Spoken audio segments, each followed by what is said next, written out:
Welcome to the Georgia Archives Virtual Lunch and Learn program. I'm Penny Cliff, Education Specialist here at the Georgia Archives. We are glad that you've joined us for our very first Lunch and Learn presentation of 2022, Future Places Project, Redefining Historic Preservation in Atlanta by Doug Young. Doug is Assistant Director for the Historic Preservation Studio in the City of Atlanta's Office of Design in the Department of City Planning. Now I'll share a little bit about our speaker. Doug's interest in history and historic places began in Virginia, where he grew up and attended Virginia Tech. He moved to Atlanta in 1992 to attend Georgia Tech and received his master's degree in city planning from the then College of Architecture. After helping the city get ready for the Centennial Olympic Games, he came to the City of Atlanta's Department of City Planning to focus on historic preservation work and to make it an integral part of Atlanta's city planning and community development work. In 2010, Doug became the Assistant Director for Historic Preservation within the Office of Planning, now the Office of Design, and Director of the Urban Design Commission. Since that time, he has managed all aspects of the Historic Preservation Studio's work, including strategy, policy, operations, communications, and community engagement, design review, grants, and technical assistance, as well as all operations associated with the Atlanta Urban Design Commission. In particular, he initiated and is now implementing the city's first comprehensive assessment of the city's historic preservation program in over 30 years, the Future Places Project. He believes that every address in the city has a story to tell and looks to learn about as many of those stories as possible. Now, if you have friends or family who aren't able to view this webinar, they still can enjoy this presentation as it will be uploaded to the Georgia Archives YouTube channel. You may ask Doug any questions at the end of the presentation. Welcome, Doug.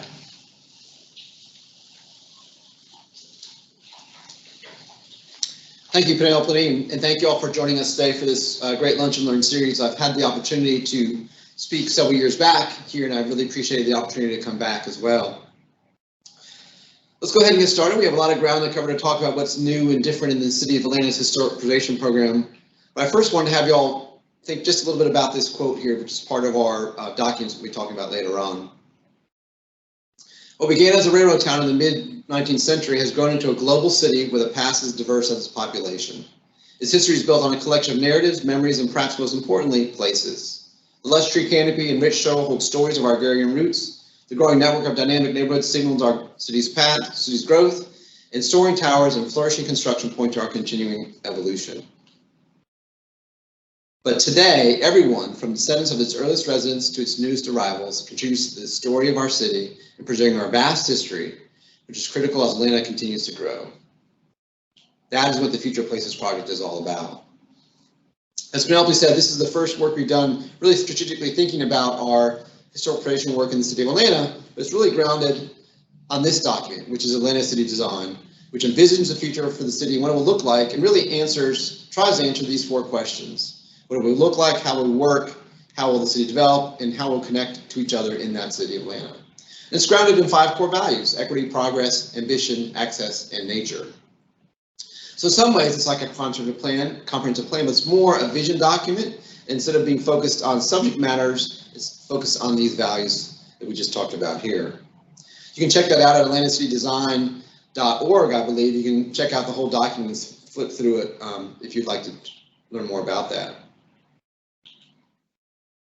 One of the things that's included in Atlanta City Design is this quote, which is really the basis for the Future Places Project, which is, as we begin to design our future, which is a conscious, proactive effort, the intrinsic value of progress can only be realized when we stand up for the people and places that have meaning. And I want to emphasize this last part of this quote here. when we stand up for the people and places that have meaning. It's a conscious decision to be aware of and take care of those people and places. And we have to figure out for ourselves which people and places have meaning. And that's really the essence of the Future Places project, which is how to ensure that the city retains its historic identity, which is made up of people and places, memory and culture, as the city moves forward. Identity as the city moves forward. What makes Atlanta Atlanta, and what would make Atlanta's past be part of its future? So what was the Future Places project? Penelope gave us a quick overview in her introduction, but here's a sort of thumbnail sketch of it. Of course, all this is available on the project website, which we'll mention in just a second. It was engaging with the usual folks who talk about historic preservation and history in the city of Atlanta, plus we try to get new ones. We'll come back to that point later as one of our lessons learned. We did a comparative information survey of folks who were interested in historic preservation and city planning, but also folks who were not, if you will, the random public. We'll talk about that as well. We did a brief collection of information and mapping work. We did some comparisons to other cities and places. We did some field work. We didn't intend to do a survey of the city of Atlanta. We don't think that's a worthwhile effort at this point. We'll talk about that why in just a minute. We also did an in-depth study of the city of Atlanta's parks, thanks to the help of the State Historic Preservation Office with their grant funds. We also created a story of Atlanta, but more importantly are the last 2 points here, which is we created a roadmap for what lies ahead. This is a future-looking project. How do we engage and manage the future to respect the city's identity, its places and spaces and people? So it's an ongoing effort. We'll talk about how we've been implementing the Future Places project in the second half of our presentation today. So why should we do the Future Places project? Why do we go to a multi-year effort to figure out what is the future of historic preservation in the city of Atlanta? Well, here's a couple of reasons why. The city of Atlanta's brand and how we do things in the city of Atlanta is pretty well ingrained into the city government activity as well as a lot of the popular culture. The city of Atlanta is new, it's shiny, it's always moving forward, it's always business related, it's always business oriented. And that in fact is part of the story and part of what makes Atlanta Atlanta. But what also makes Atlanta Atlanta is that it is the places and spaces and people that have been part of that transformation, part of that progress. And we thought it was important to push back on the fact that not everything in Atlanta has to be new, not everything in Atlanta has to be shiny, not everything in Atlanta has to be different than the past. We can incorporate the past into what's happening to the future.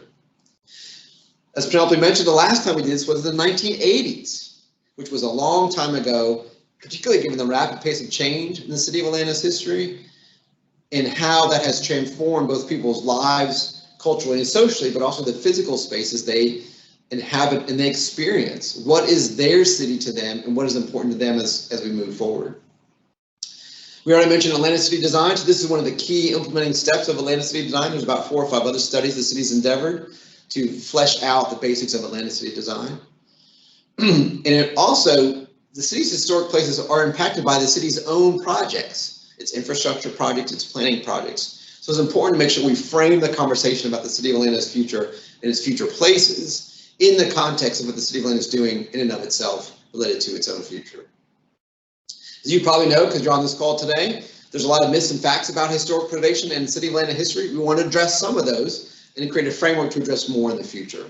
And in fact, during the process, we actually had public information sessions, public meetings where folks could vote on what myths and facts they believed or didn't believe. That's all in one of our in-depth technical reports available online. We wanted to have a different conversation or different approach to historic preservation. The very nature of this project, with the different formatting, the different name, the different way we've organized it, is a way to facilitate that different conversation, different approach. And lastly, we wanted to make sure we were able to figure out or define or at least explain the role of historic buildings and places in the city of Atlanta's future. What would be their part of that future? How would they inform that future? And then we would hope make that future better for the city of Atlanta. But more importantly, it gives a sense of how to look at the next 30 years of historic creation in the city of Atlanta. We've gotten very far with the work that we did in the 1980s, but we think there's a different way to position historic preservation for the coming future of the city of Atlanta. Just real quickly, this Future Places project did in fact officially end 2 years ago, last fall and last summer in 2020. even though it's an ongoing effort, the actual work of preparing the documents and doing the research and doing the public information sessions was done during the late 2019 into early 2020. And you will note that we were already into the pandemic in March of 2020 for sure, certainly back into February even. So finishing up the project was a little more complicated than we'd expected, as a lot of things in life at that time.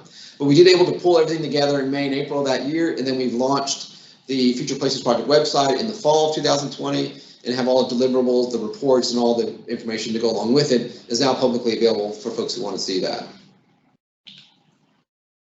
So what did we actually have physically, if you will, when we were done with the Future Places project?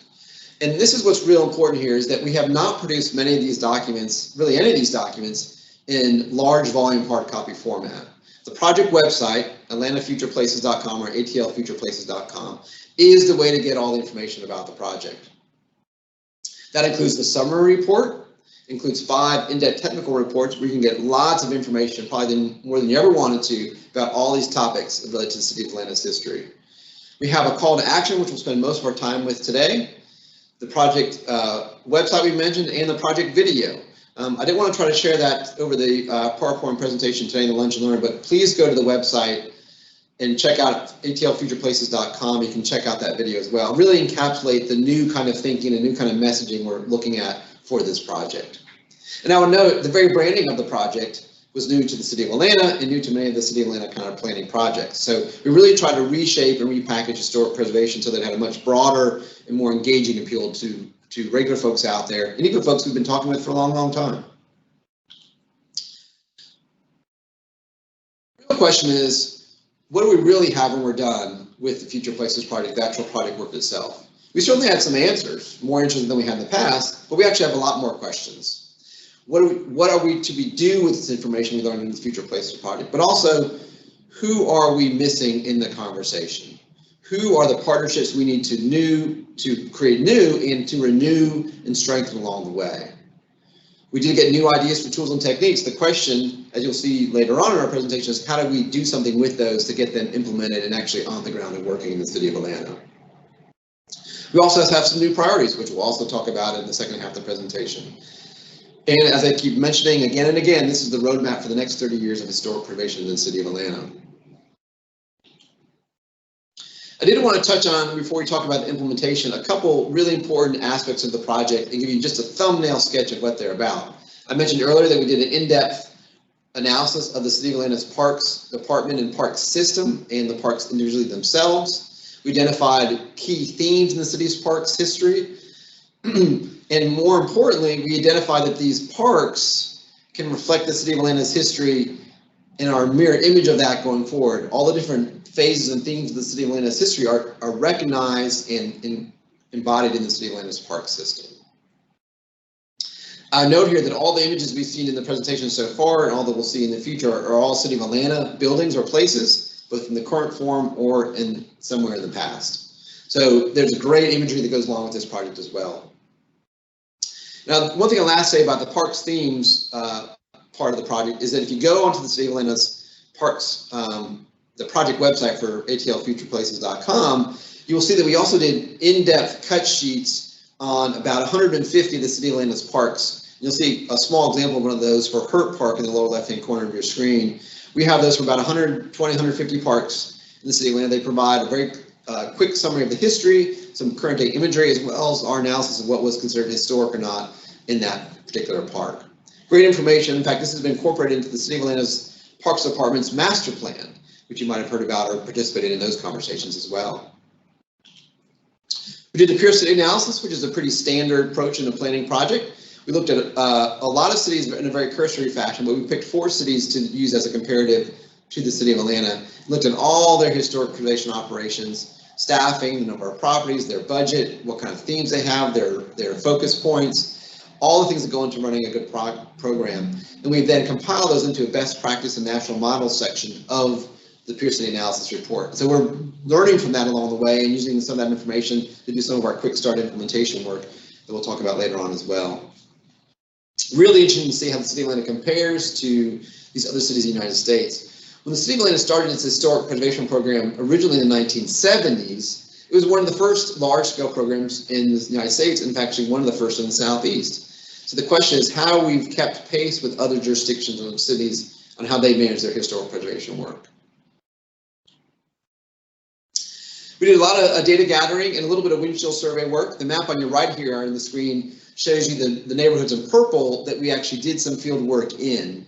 Now you'll notice some of these neighborhoods are neighborhoods that actually are not the most well-known or most studied in the city of Atlanta because we didn't want to reinvent the wheel. We don't need to re-survey properties that are well-established as historic neighborhoods or historic places. We were trying to figure out where those neighborhoods that are on the cusp, that might be old enough and maybe had a lot of infill work, or that are, in the 1960s and 70s, that might be candidates for historic preservation conversations we don't know much about. So this map reflects neighborhoods that we don't know as much about or that have been subject to a lot of change along the way, so we can sort of add to our overall basic universe of information. The intent was not to do a parcel by parcel survey of properties in the city of Atlanta. That might come in a future day, but right now we just want to get a handle sort of the universe we're working with. There's much more detailed maps on each of these individual neighborhoods and this survey data work on the project website. Now, one of the most interesting things we did as part of the project, at least was certainly new to us in the city of Atlanta, is we did a public opinion survey. And one of the things we wanted to do was create a control group, if you will, or what we called an unengaged citizen survey. This was a third-party survey using typical randomization of marketing companies that you use for their surveys. And we asked them the same set of questions. We asked the folks that were engaged in our process. People that are predisposed to come to a city planning meeting or come to a historic preservation conversation. And we wanted to compare the answers between these two groups, those who are normally involved in our conversations and those who are not normally involved in our conversations. And I'll point out first that in fact, most of their answers about what were the important areas in the city's history or the important themes and topics, or for that matter, what would be lost if we didn't recognize or protect historic places, or what qualifies as historic, were almost identical between the two groups.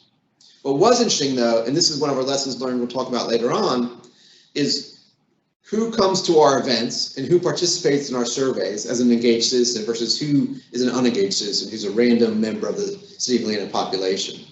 And we found, maybe not surprising to most folks on this call, that the people who come to our process or are engaged in our process are more white or more affluent than the general population of the City of Atlanta. And that's a problem. That's one of the things we were trying to rectify this project. While we made some inroads to that issue during the project, we know there's a lot more work to be done. And in fact, this slide with the 519 unengaged citizens and the 255 engaged citizens is the heart of the matter about the Future Places project, which is how do we expand the conversation of folks who are involved in historic preservation, or even involved in history, or even involved in who decides what is historic. That's the essence of this project, which is how do we move that conversation to a different level. We also did a quick summary of what we call the story of Atlanta. Now, this is not a history of Atlanta. That's been written by a lot of folks different ways over many years. We tried to capture what we thought were the themes of the city's history in a very quick summary kind of way. Struggle and imperfection, hustle and hard work, legacy of inclusion and creating opportunities, upward movement, and advancing mobility. We think this captures that story of Atlanta, mostly to help us figure out if we're looking at priorities for historic preservation or documenting history or engaging historic communities or places and spaces, what kind of places and spaces should we be looking for? Should we look for places that emphasize struggle and imperfection, maybe hustle and hard work, or maybe all of the above? But the important thing is to know what we're looking at so we can sort of shape that conversation.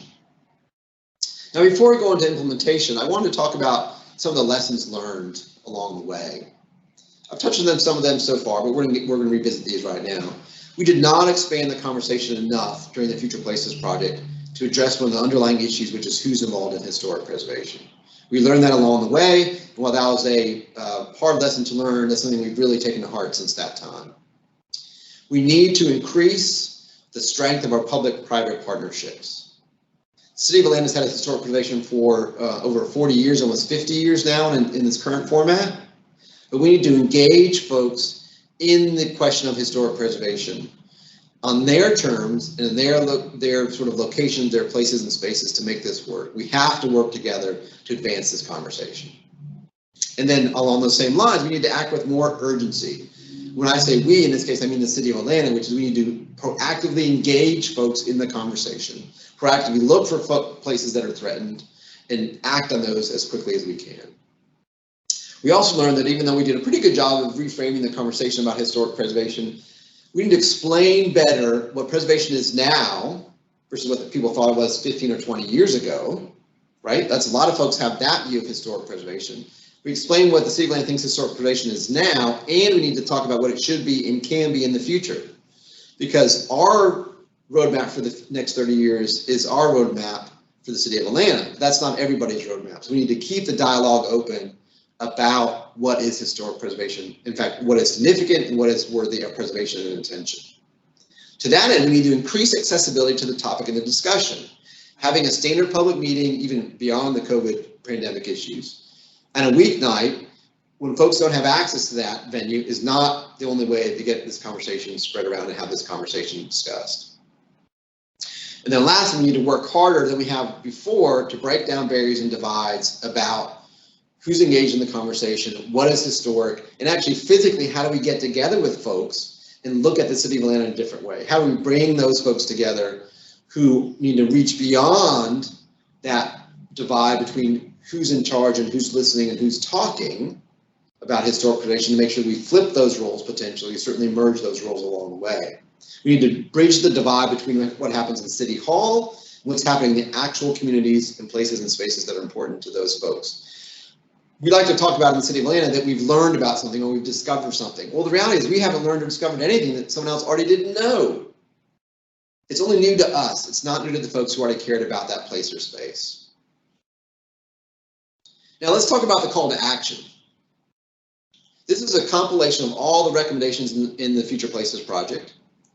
And what we try to do in this case, again, in the vein of more accessibility, is to organize them into themes or groups that folks might understand. So they're not organized by operations the city of Atlanta has. They're not organized by subject matter. They're organized by how people might engage the conversation.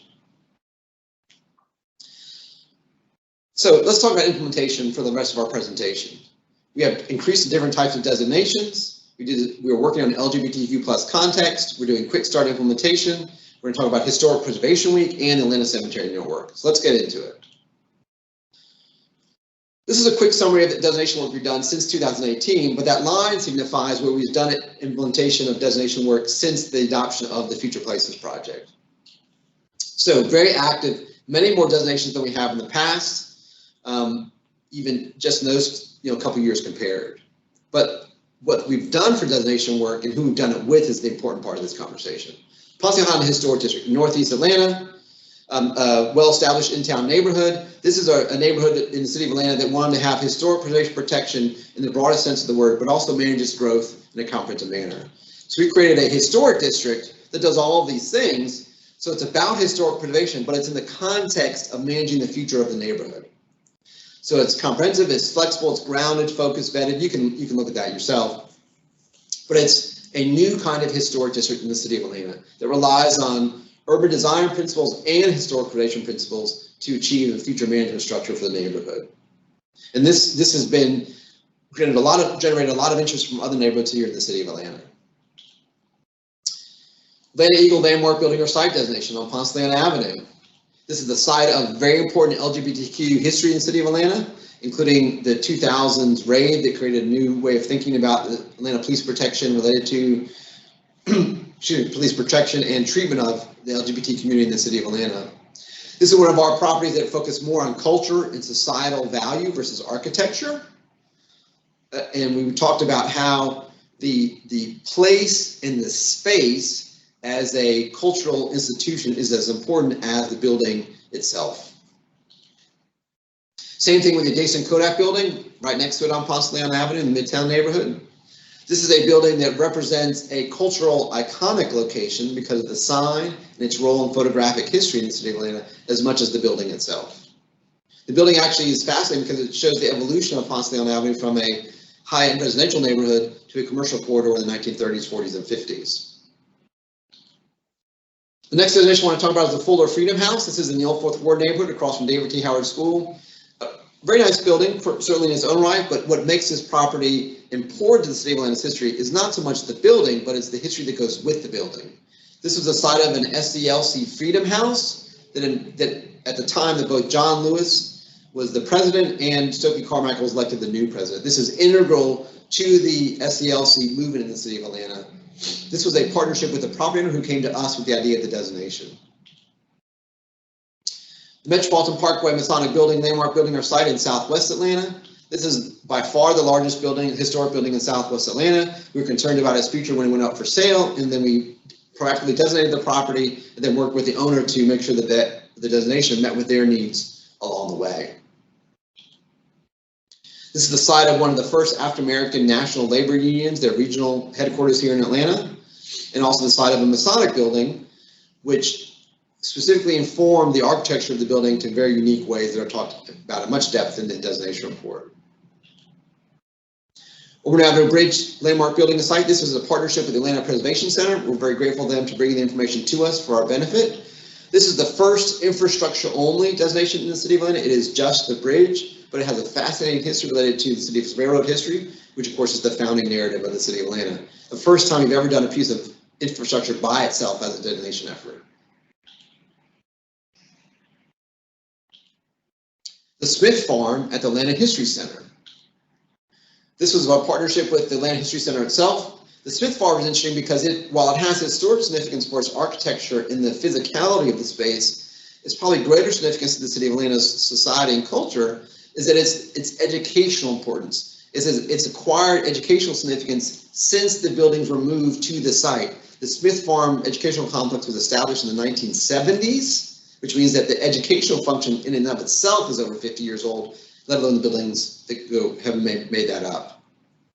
And I want to point out that all these designations I've talked about would have not occurred without the partnership of folks in the city of Atlanta area and those who had the same concerns we did.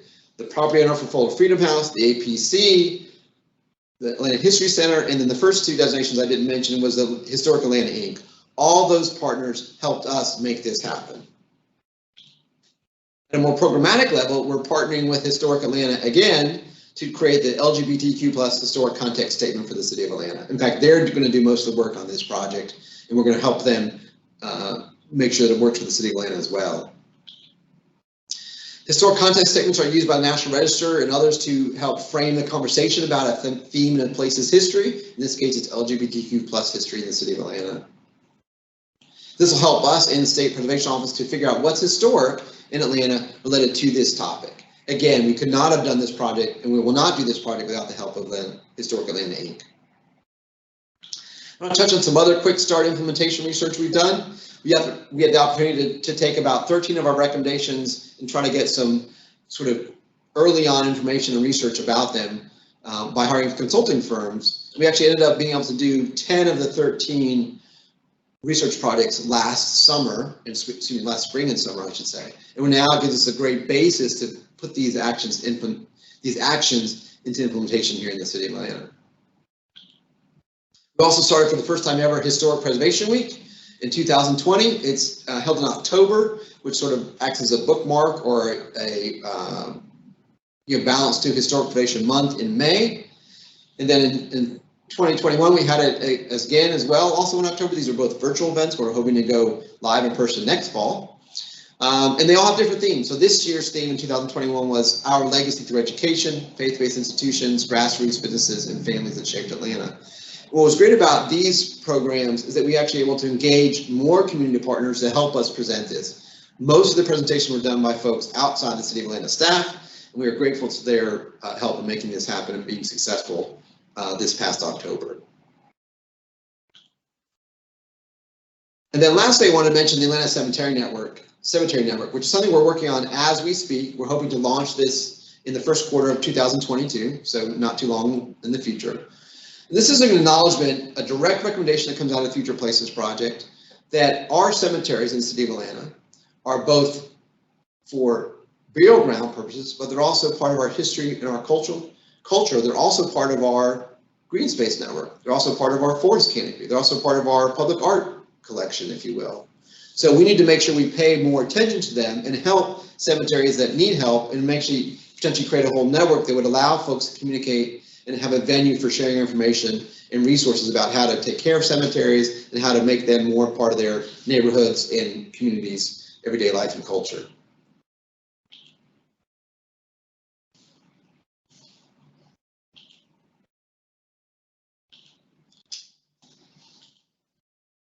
So if you think about the Future Places project, you might remember these phrases from our conversation today. How do these snippets help us talk about the future of Atlanta's history and historic preservation? How do we frame that conversation so that it's more inclusive, more inviting, and more substantive to the folks who want to be involved? It's really not about what the city of Atlanta wants to do about historic preservation and historic places and spaces. It's really about what the folks who are concerned about that, the residents, the community leaders, the communities, want to do about their own places and spaces in the city of Atlanta. And that's what the Future Places project is really about. It's really about the fact that every place is a place in the city of Atlanta. Whether we acknowledge it now or not, we're going to learn about it. We're going to learn about those stories. And we're going to help use our tools and new tools to make them in the places that we're proud of and that are part of the city of Atlanta's future. Thank you very much for listening to me today. And I think we're going to take some questions to fill up the rest of our time. A question here is, can you share some of the answers that you found? You said there were questions, but also you had some answers. Yeah, great question. So it really came when we found answers such that they were, a lot of them came through that public opinion survey I mentioned a little bit earlier in the presentation, which is when we asked people what their priorities were about the city of Atlanta's history or what important places or spaces meant to them. We found some of those answers in sort of the true sense of the word. But one of the things I would say are answers that we learned along the way were those lessons learned, which is the answer we found was that what we were doing was not good enough.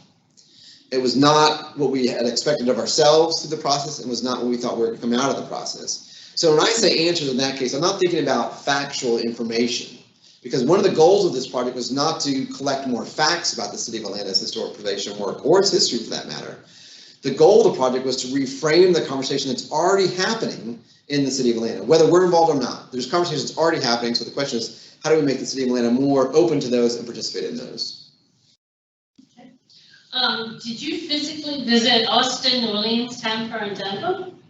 Or was it like online research? Great question. We did not physically visit those locations. One of the members of the consulting team did desktop research as well as phone and video interviews of the staff that worked in those cities.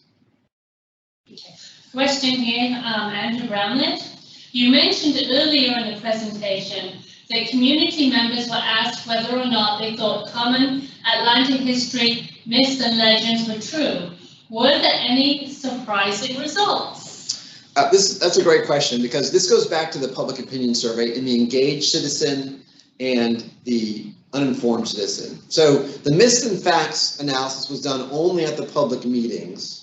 So those were people who were already predisposed to know something about the topic of history, city planning, historic preservation. So most folks, when they responded to the questions, it was sort of a put a dot on the board kind of situation. They could tell the myths from the facts.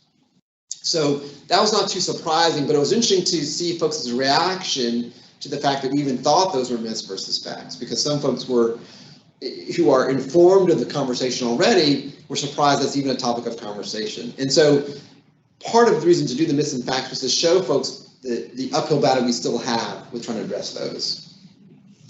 How did you decide which people and places have meaning? Was it the public meetings combined with professional groups? Great question. So if you think back to what I said a couple times during the presentation, we actually did not try to figure out where the historic places are in the city of Atlanta, or do a survey of them for that matter. We did ask at the public meetings what places were important to folks, but that had a pretty limited response as far as the types and places and spaces that people outlined. So, again, our emphasis was on trying to figure out how we could reposition historic preservation to learn more from folks about those and be more open to those conversations themselves. It's been my contention, and part of what the contention of the Future Places project has been, is that the lack of information has not been the reason we've had setbacks in historic preservation in the city of Atlanta. we know a lot about a lot of places in the city of Atlanta. The question is, what do we do about that information and how do we act on that information? Okay, I've got a question for you. It's from Jed, but you said any question. I have two. One, was the railroad cooperative when the Almond Avenue Bridge was designated? And two, what's your opinion on the Virginia Tech football team's chances this year? Well, thank you, Jeff, for those very insightful questions. The former versus the latter, I might say. The Almond Avenue Bridge is actually owned by Atlanta, Invest Atlanta right now. So it's not owned by the railroad anymore. It was acquired by Invest Atlanta on behalf of Atlanta Beltline, Inc. So we work closely with Atlanta Beltline, Inc. on the designation work. In fact, we fashioned the requirements for that particular designation to reflect the Atlanta Beltline corridor's current design approach to establishing the trail and eventually the transit. So we built that in so that they follow their own protocols in making the transit and trail come to be in that part of the corridor. There's not an additional review that happens by the Urban Design Commission. And I'll let the latter question rest till I get more information about the recruiting class. Okay, under your call to action, on one of the slides, you said bring resources to the table. What do you mean by resources to the table? Great. Well, two things. One, that City of Atlanta resources. We've actually been able to add more staff to the Office of Design's Historic Preservation Studio, including both plan reviewers and community engagement folks, as well as inspectors. But also, we're hoping to increase the amount of funding associated with historic preservation in the City of Atlanta, and through those additional staff folks, find more outside funding to the City of Atlanta's efforts here in the, regarding historic preservation. But I would add that there's some resources that already exist in the City of Atlanta as far as the citizens and the residents and the community leaders who are interested in historic preservation who we have not tapped in before. So resources are not just about what the City of Atlanta can do, but how we can recognize other folks' efforts and facilitate their work and get out of their way in some cases and not try to be the impediment the City of Atlanta might have been in the past. Okay, you brought up buildings that have cultural meaning. What happens if a building that's designated with cultural meaning, that meaning actually changes to something else? Is there a reassessment or does that change? That's a great question, and we haven't yet encountered that, but let me add a little bit about how the City of Atlanta designates properties to start with, which might help explain sort of where we're going with that conversation. In the City of Atlanta's Historic Preservation Ordinance, you can designate a property for cultural significance now. You've been able to do that for many years, in fact. That set of criteria has existed since 1989. What is different for us is that we've started to emphasize that significance over just the purely architectural significance. Answer the question more particularly, though, how the City of Atlanta engages the evolving significance of a property is something we can do by amending potentially the designation report in the facts on file with the City of Atlanta as that history evolves. We make great pains when we're doing designation work to try to capture the whole history of that property, the good and the bad, the recent and in the farther past, but that we do acknowledge that evolve along the way.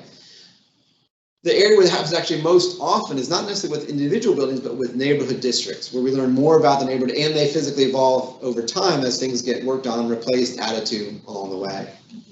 Okay, Erica asks, how do you, in your role in city planning, use historic context statements such as the LGBTQ statement being created by Historic Atlanta? Also, are there any other contextual statements currently in use within City of Atlanta planning? If so, where may I find them? Great. So there are some historic contexts that were developed not by the City of Atlanta, but they do involve the City of Atlanta's places and spaces. So if you look on the state of Georgia's Department of Community Affairs website for the Historic Preservation Division, there's several historic contexts there that involve properties or that speak to properties that exist in the City of Atlanta. This would be the first time the City of Atlanta has created historic context with partnership with Historic Atlanta, Inc., as a purposeful effort to identify properties that are unique to the city of Atlanta or are heavily located in the city of Atlanta. So we don't have a lot of experience in the past of city-specific context that we've created and used for city planning purposes. But if you look at the historic context statement for the LGBTQ community in the city of Atlanta, one of the basis and one of the rationales for it is to incorporate that into the city's comprehensive planning work, so that as a City of Atlanta preservation staff, we can know what to look for when designating historic properties, or provide that overall framework for doing designation of those properties. I would like to think of historic context statements as another part of the planning package of subject matters you need to take into account when you're doing planning work in the city of Atlanta. You have transportation folks, you have land use folks, you have environmental folks, you have historic preservation folks, and then in historic preservation, what are the themes, what are the priorities the city of Atlanta has and needs to deal with when it's planning the future of the community? We have one more question, unless there's some others that don't come up. Can you tell us about the Student Design Challenge? Great question. That's something we're very excited about. We haven't spent a lot of time with it lately, apart from that quick start research I mentioned in the presentation. But the current thing is there'd be some way to engage either the high schools and or the universities in the city of Atlanta to pose them a preservation challenge that we've been grappling with, that might need a fresh pair of eyes, some fresh thinking, and give them a certain amount of time to do research and prepare a response to that. So it might act maybe potentially like a fellowship that would be a considerable length of time and be a considerable amount of effort. But it would be used to try to brainstorm about ideas that have been challenging us for years in the past. Okay, Dorothy asks, what cemeteries are being considered for its history and green space, and is Hollywood one of them? Sure. Well, the Atlanta Cemetery Network endeavors to engage all the cemeteries in the city of Atlanta, whether they're actually historic or not. I'd venture to say, though, that most of the cemeteries we already have in the city of Atlanta are, in fact, potential historic places and spaces. The idea is not to necessarily demarcate one versus the other in the city of Atlanta. We are well aware of Hollywood Cemetery. It's one of the large active cemeteries in the city of Atlanta, and we hope that the folks who are involved in Hollywood Cemetery will engage in the network when we announce the first meeting, hopefully in the next month or two. Okay, I think we answered Dorothy's question. I think that's it, unless we have any other questions. I believe, let's see if someone's got their hand up. That's Dorothy. I believe that's it. Let me check one more time. And the conversation, that is all of our questions. Great, well, thank you.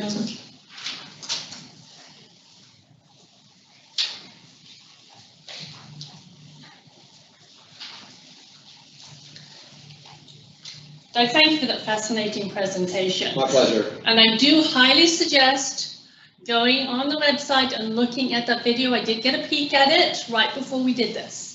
So it was really, really good. Very professionally done. We have some upcoming virtual presentations that I want to tell you about.